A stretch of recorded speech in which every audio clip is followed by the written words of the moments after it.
Morning, everybody. Morning. Welcome to April edition, good morning, of Creative Mornings. You all know me, Luke, now full-time freelance motion designer, printmaker, illustrator, blah, blah, whatever. As you all know, we're sponsored by Adobe. They have a couple of things for us to talk about today, not as much as normal, which is great. We're also getting into the rhythm of doing this all the time. Adobe's committed to supporting Creative Mornings all around the world with Adobe support. Creative Mornings HQ is working to bring your virtual field trips to help you level up your creative journey, whether you're just stepping onto the creative path or taking a bold new turn, like going freelance. There will be something wonderful for you to love. Big love for Adobe for helping support Creative Mornings. Pretending like I'm talking, going back to this one so you can get the shot. This is great. You good? Okay. Thanks to our sponsor, Java Burrito. Woo! Literally, there she is. Literally can't do this without them. So wonderful for their support and flexibility with working with us. Appreciate them. And to our wonderful volunteers. There's normally, there we go. Love everything that you guys do to help get this running smoothly. Grateful for you all. If you want to hop in, help do this, looking at you. You know, you can just come down anytime you want and help run us. You can email us at the link that's not there, or Venmo. Field trips, they added some new things in here, talking more about the kind of scope that they cover. I've watched a couple of these. They're fantastic. I would highly encourage you. Has anyone ever gone and watched any of these? No? Oh, you have? Okay, yeah. During the pandemic. So, yeah, this got started during the pandemic as a way to kind of keep the Creative Mornings community together. And then they kept it going, and they do a bunch of other stuff, even including clubs, which is now like a whole other thing that they've kind of launched. Creative Mornings is a global organization. There's 248 chapters, 70 different countries. And a lot of other stats as well. So it's awesome that we're a part of this global network. I'm visiting a couple cities over the next couple of months where I'm gonna actually stop in and see a lot of the other chapters, which is gonna be really fun to do. Creative Mornings has a manifesto, which we try our best to live by. Everyone is creative. A creative life requires bravery and action, honesty, and hard work. We are here to support you, to celebrate with you, and to encourage you to make the things that you love. We believe in the power of community. We believe in giving a damn. We believe in face-to-face connections, in learning from others, in hugs and high fives. We bring together people who are driven by passion and purpose, confident that they will inspire one another and inspire change in neighborhoods and cities around the world. Amen. Everyone is welcome. This month's theme, I can't seem to remember off the top. Crossroads, off the top of my head. I have a little ditty to go with it. Our theme for April is Crossroads. It was chosen by our row crawl chapter in Poland. Maybe Warsaw? There we go. In Poland, illustrated by Joanna Ginady. I need like phonetic spelling for a lot of these things. And presented by Adobe. How will you decide which way you go next? Just pick what feels right because there's no wrong choices, only different journeys that you were meant to be on. So this month's speaker is Kristin. You can go ahead and take it away. Oh, okay. Woo! All right. So Crossroads theme, it is kind of could be broadly applied. So I figured I'm approaching midlife, probably theoretically, mathematically at midlife. So it was an opportunity to kind of look back and reflect at what's gotten me to this point. And in the bio, if you read the bio, you can see there's a bunch of bullet points in there that are listed chronologically, but they don't seem really correlated. And that's sort of the point of what I wanted to talk about today. First off, how many people in this room are emerging designers or creatives? Meaning you're still in school or you've only been working about 1 to 3 years in the field. Awesome, fantastic. You've already had to make a lot of decisions to get to this point, and what I hope to impart particularly on the emerging designers and creatives in the room is you actually have a lot more power over designing or engineering your career in the future. So I'm gonna kind of talk about these lessons I've learned so far and kind of prop it up against the scaffolding of my own experience, while also not trying to talk too much about myself, so bear with me. So when we're kids, a lot of kids typically come into this world and start to identify with, this is what I want to do when I grow up. And some kids are just more bold in their conviction. They know they want to be a veterinarian. So they work towards that starting in middle school, high school.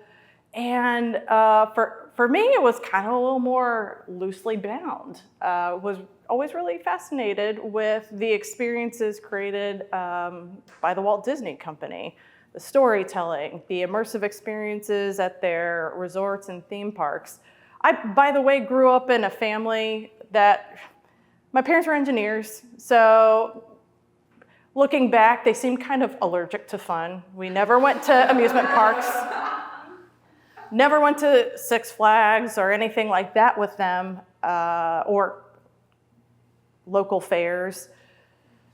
Never knew why. Would go with friends' families. They seemed to enjoy it. But we went to Disney a few times growing up, and it was just this magical place. It's like, how do I get to that? So, of course, you go through high school, and I was born and raised in the state of Georgia, and they offer this full-ride tuition program if you have a certain GPA. Well, I managed to get that GPA to have a full-ride scholarship to any in-state college. Right.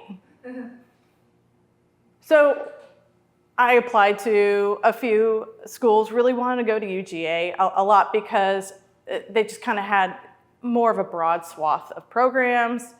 And you have friends who go there, so it would be a comfortable next step. Well, guess what? I didn't get in.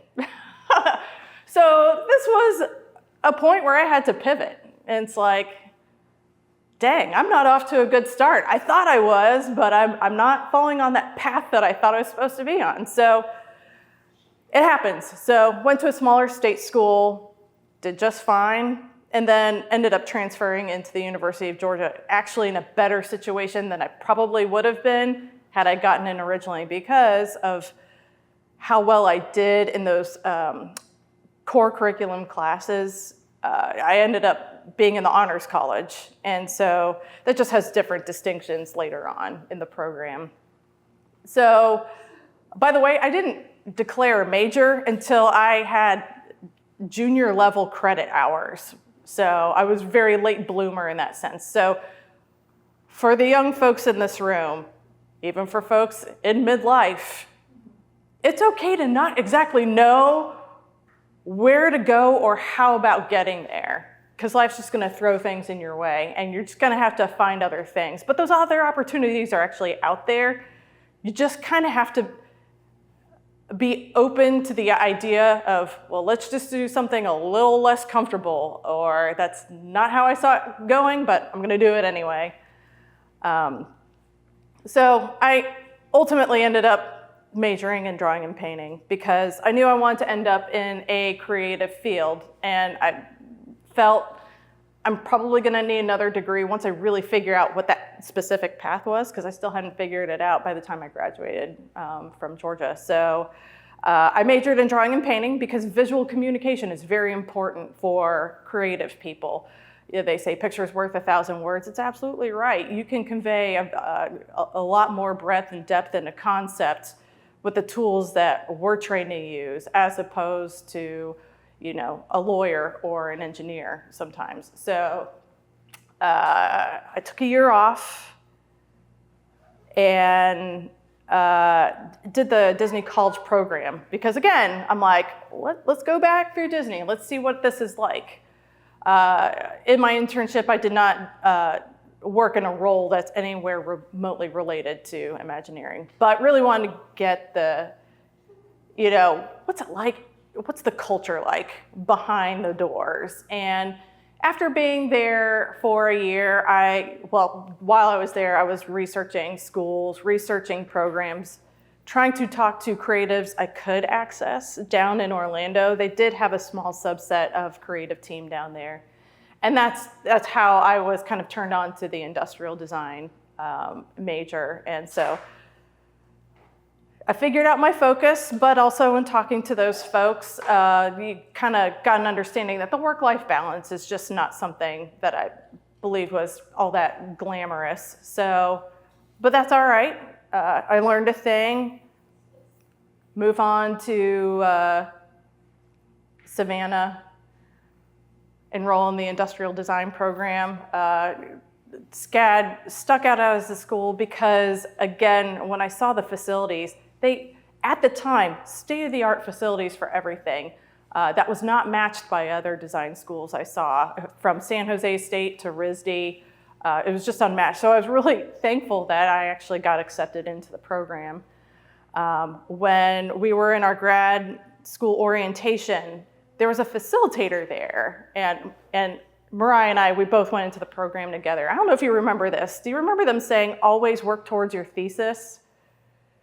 They give graduate students, or at least back then, about 5 years to get through your classes, do your master's project, and defend your thesis. And you have to pass that defense before they'll award you your degree. So I'm like, oh, wow, this is going to be so intense. I have to figure it out right now. This has proven to be something I'm not real good at doing. I tend to kind of wait a little bit. But one of the things that really fascinated me about what Disney was able to do real well was they were able to simulate a trip to space, and it's called Space Light Experiences. And the amount of thought and research that went into creating that experience, there was something about that really intrigued me. And then the first quarter at SCAD, this is October of 2004, Burt Rutan of Scaled Composites earned the Ansari X Prize. This was a prize created by Peter Diamandis of the X Prize Foundation. The goal was to lower access to space. And there's a lot of things that have to happen in order for this to work. First is making it cheap to go to space by being able to reuse the vehicle that took you. And so Burt Rutan, he developed a hybrid thrust and lift vehicle where he was able to take people to low Earth orbit. They launched from a conventional runway. They landed on that conventional runway and then repeated the same mission 2 weeks later. That's sort of fundamental to lowering the cost to space. At that moment, I was like, that is it. That's where I'm going. And it just kind of came out of nowhere. But again, it was that faint window off in the horizon. That's where I'm going to go. And from there, worked on that topic for my thesis. It's about design in emerging industries, but I used space tourism as the case study. Through that, I guess as a young person, in addition to, kind of, I don't want to say waffling around, but, not having these specific things like, I've got to do this, I've got to do that. I was also very open to doing uncomfortable things. I started attending international space development conferences to start to get to know who are the type of people showing up here. I was the only designer.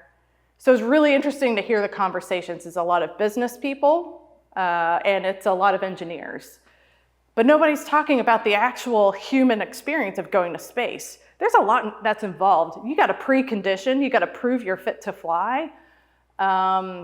You're going to an existence that your body wasn't evolved to deal with.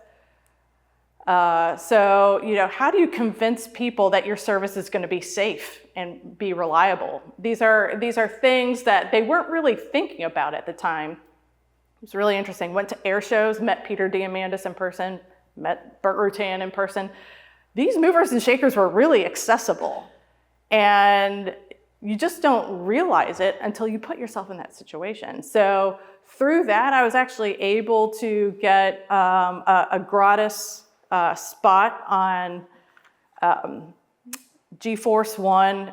There was a luxury service offered at the time. I think they still do it, where you go up in a converted airplane and it simulates lunar, Martian, and then zero gravity by doing these parabolic flight paths.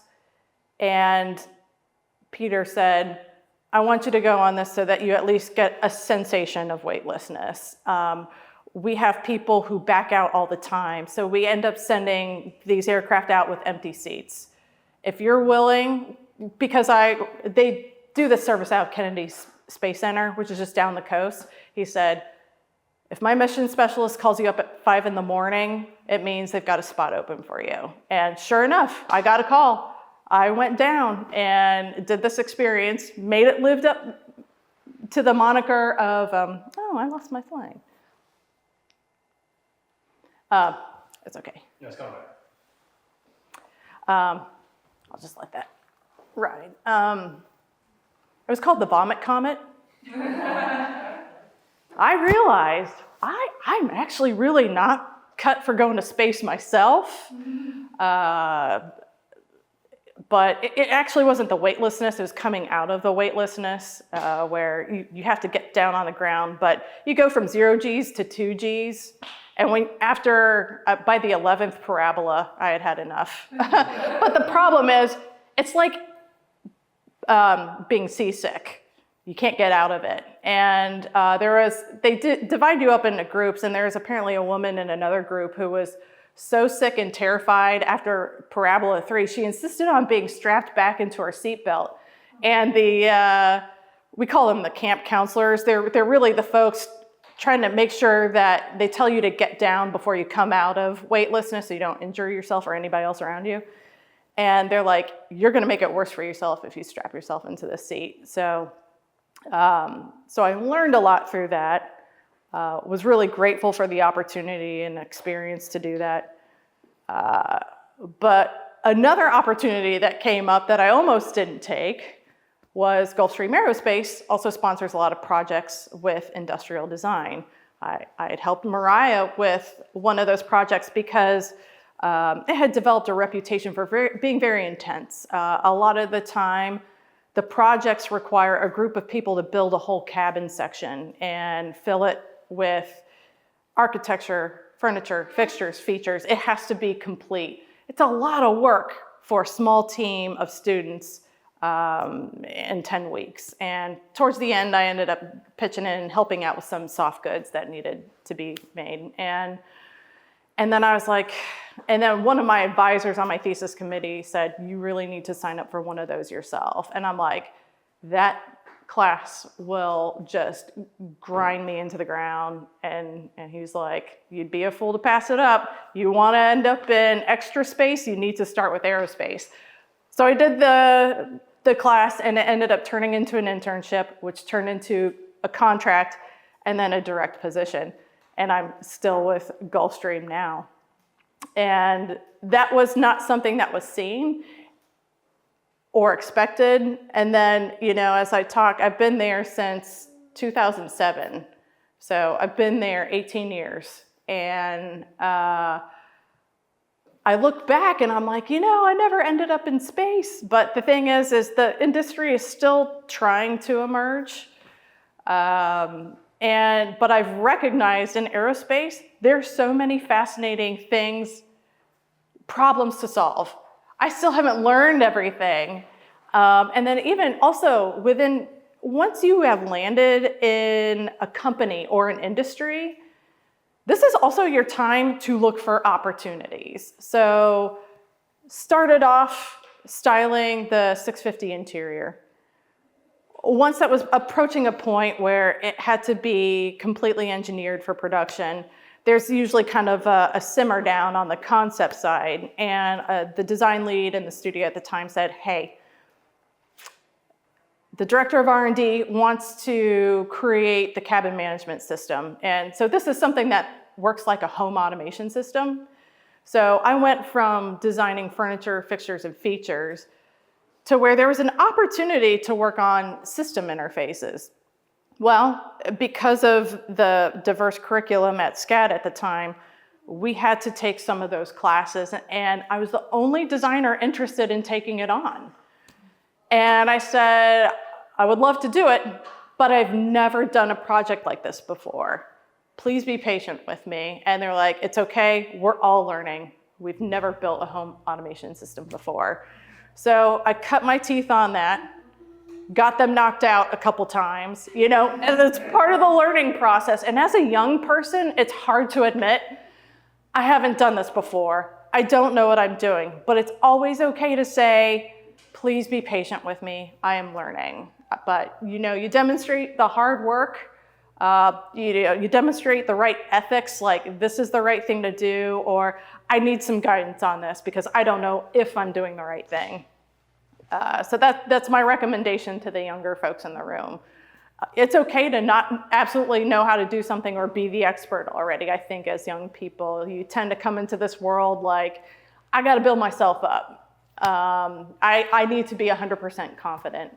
But I have learned seasoned professionals will actually respect you more if you're just kind of humble and really upfront about what you know you can do and what you are willing to learn and take on. So worked through that, and then a couple years later, there was another sort of once-in-a-lifetime project related to a glass flight deck. Aviation is highly risk averse. So in 2008, there was a decision for Gulfstream to start exploring integrating touchscreens into a flight deck. This had not really widely been done in the industry, both commercial or private.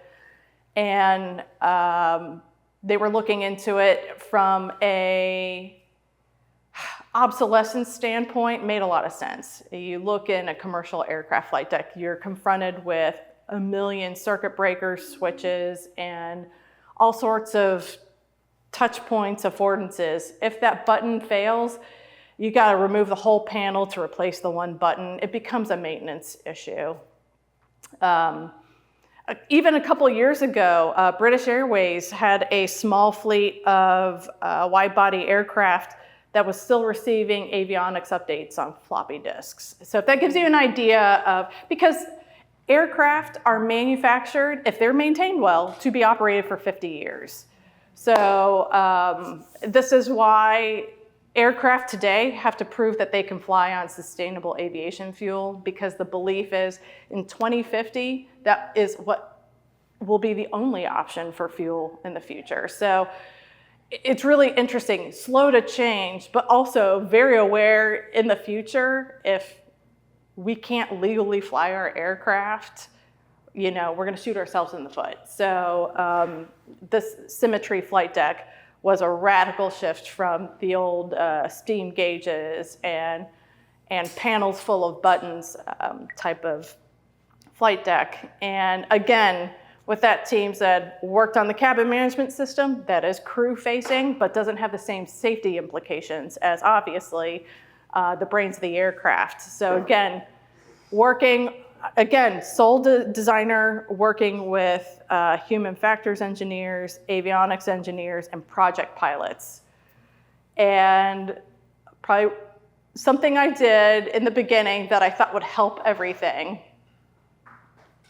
but a huge lesson. So we had this really energetic project pilot who literally would come in with marker drawings. He took his kids' markers, and at home he would sketch these layouts of where he wanted certain functions to be allocated. And I said, do you want me to just make a graphic library that's kind of like a paper doll thing where I'll give you standard buttons, I'll give you standard this, that, and the other. You move things around, put labels on it. That'll help us storyboard this out, because I'm not an experienced pilot. If anything, the concept really should come from our project pilots.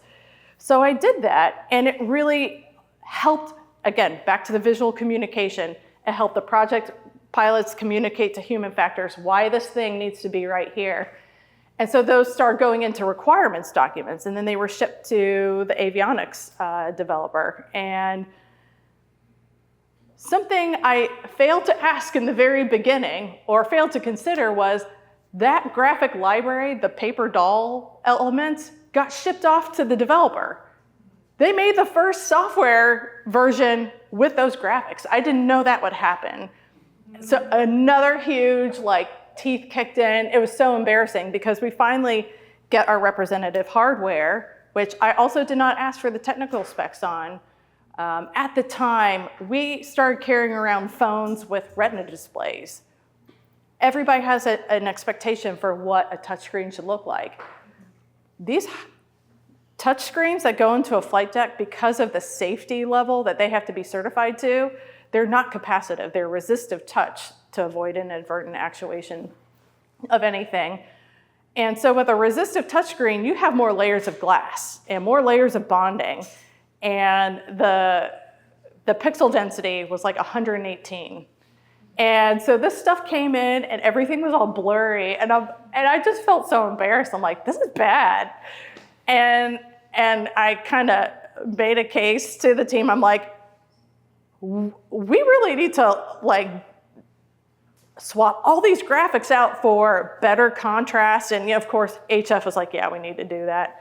But the project engineers, they're like, well, we didn't provision for a second development cycle. I'm like, how could you not do that? So, but again, this is the first time anybody had done this type of effort, so everybody was learning. But that was a huge lesson in, kind of just trying to be, humble in the beginning. Look, I've never quite supported an effort like this before. But after that, anytime I'm brought in to work with a team to develop an embedded touch interface, I'm like, I will not support, and these designers will not support until we get this, this, this, this, and this. That's the beauty of experience. You know what questions to ask up front. So yeah, and with the career where originally we wanted to be in Imagineering, but then I was like, space is really cool, but how do you make people feel comfortable about your service? And then, when I was ready for the industry, but realized the industry wasn't ready for me, pivoted to aerospace. And once I was in there, again, starting off with the physical touch points around you, styling them, arranging them, that's fun. But I couldn't believe how much working on the cabin systems was so much more satisfying. And when I introduce myself to new team members or suppliers, I always say I'm a trained industrial designer, but I practice as a user interaction designer or user-centered designer. I just find it more interesting, and I wouldn't have known that had I not said, I'll give it a try. I'll go and do that. I'll go see how it works out here. And those sorts of conversations have continued to open other hidden windows that I didn't know was there. I would participate in future flight deck topics, and we had a director of aviation safety that was in the room. I didn't know him, but after the meeting, he came by and he said, you said a lot of interesting things I don't hear at Gulfstream very much. But did you know that there is a standardization committee? So there's standards for aerospace engineering as well as automotive engineering. It's called SAE, but they draft aerospace recommended practices. And so he endorsed my joining this committee as a liaison. I'm the only designer on there. And quite frankly, most of the members on that team are actually pilots. That's what they do day in, day out, because they're the ones in the heat of the battle. They're the ones talking about, we really need to address a standardization for this, because this committee is composed of people from around the world. And there is often not engineering or other advocates for the end users online. And so I've learned a lot through doing that. By the way, the Aerospace Recommended Practices Committee got its start during the Korean and Berlin airlift, where pilots were having to go from one type of aircraft to another, is creating issues because their flight guidance displays have very specific gauges on there for altitude, speed, vector, all those sorts of things. Those are not standardized from one aircraft to another. It's kind of like you've gone on vacation, you've rented this car, and you cannot figure out where the windshield wiper control is. It's kind of like that, but that's not a situation you want your pilots in, especially for critical flight handling. So that's sort of the purpose and mission of this committee. And now, since a lot of aircraft, modern aircraft, are developed with more of these touch-based, screen-based systems, there is sort of a new emergence of wanting to take the ambiguation out of system behavior. An aircraft health and monitoring trend system is capable of recording about 10,000 data points per second. And it's too much data to be helpful in real time a lot of times. So if there is an issue and the NTSB has to investigate, they get these data points from a telemetry room, and then they often have to take a flight engineer and a data scientist to work together to kind of parse through and figure out what actually went wrong here. Did the aircraft lose altitude because the flaps stopped working? Was there a leak in the hydraulics line? There's so many things that could result in what actually happened. So I think the new charter for designers going forward in that industry in particular, but I think for folks who work in tech as well, disambiguation of system states or saliency of like, why did this happen? How did we get here? Is, I think, sort of an emerging specialty that might be coming about. Because, as with our touchscreen technology, apps were first developed to be like games, and then they were an extension of a website or a service. But we depend on these things to do so much more now. We manage our finances through them.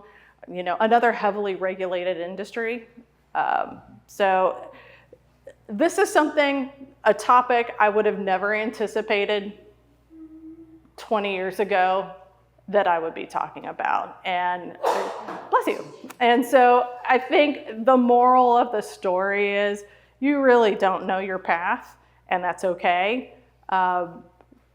Again, sort of like the mission of Creative Mornings about bravery, action, sort of the same thing applies here. When you are in your role in the real world, when you start to notice the glimmer is starting to dim on this type of work or this type of project, that's your intuition telling you you're at a crossroad. You need to look and see what other opportunities are around, because they're around. You don't need to wait on a design lead to assign you something. It's like, there's a problem with this over here. I'm gonna go investigate this. Is this okay? Generally, I have found leadership's pretty okay with you going off and pursuing something very specific. Because obviously, as an ethical designer, you're actually trying to improve something for the company as a whole. But I don't know if I went over my time, but yeah, I think that kind of gets me through all the topic I'm meant to talk about.